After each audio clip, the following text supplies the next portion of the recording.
I'm going to break down the powerful and essential blocking tool that is the glance. About the noon train. The noon train? In real life, when someone looks at something, people around them naturally look too. In film, a director can use that want to direct attention. This very minute. Come on, let's... A glance or look can be a reaction to new information or a reveal of something inside the character's mind. You're...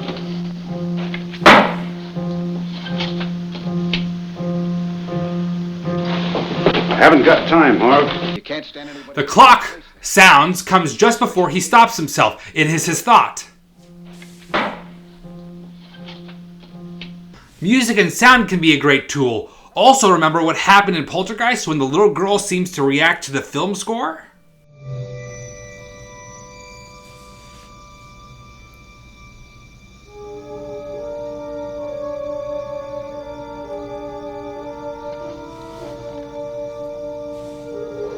What was happening then is the film score was acting as if it was the ghosts calling out to her. In High Noon, the music isn't a ghost, but it is something him remembering the time is of the essence. We are shown inside his thoughts through music. You're...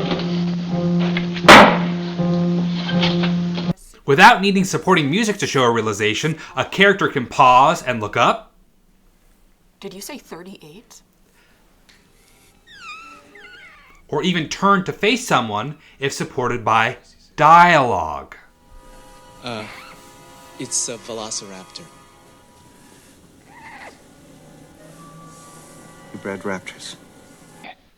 Also of note, this glance motivates a camera pan instead of a cut, so it's another option. An important detail to mention, not only does the glance send our attention to the clock, but it also can receive it. See what happens here. And here.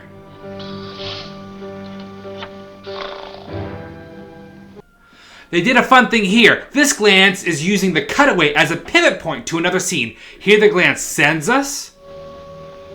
It's all for nothing. And the glance is received by a different scene and character. Now the real question is, which room is that clock really in? We've talked about in the past directing audience attention in wide shots, creating lines, eye lines, space, and color to channel the audience's focus. Most of the glances we've seen have been done in a close-up or medium. Let me narrate where your attention is going in this wider shot.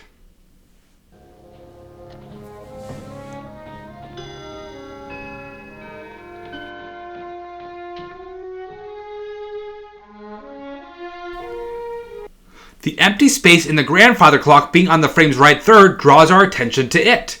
Gary Cooper starts to enter, but the clerk's new movement is closer, upstaging Cooper, keeping our attention on clerk. When the clerk springs the clock and time forward to the danger, tension is raised, and you don't have as much time as you thought. With new information, we want to see how Cooper reacts.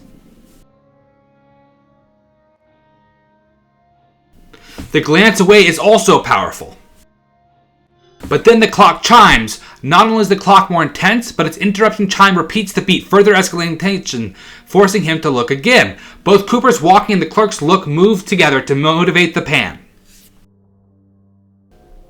You can see how a lot of intentionality goes into directing even small moments, and how once the audiences digest the information, it's time for their attention to bounce to somewhere else.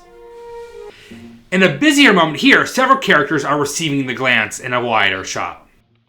Get out of this town this very minute. Come on, let's get him. Now let's look at a glance creating an ending. Here, as Gary Cooper looks away, it ends his focus and helps us ease into the cut. Looking away to nothing, which works best in wide shots, can create an ending for a moment. Learn to read films like a director so you can make them like one too. Smash like and subscribe.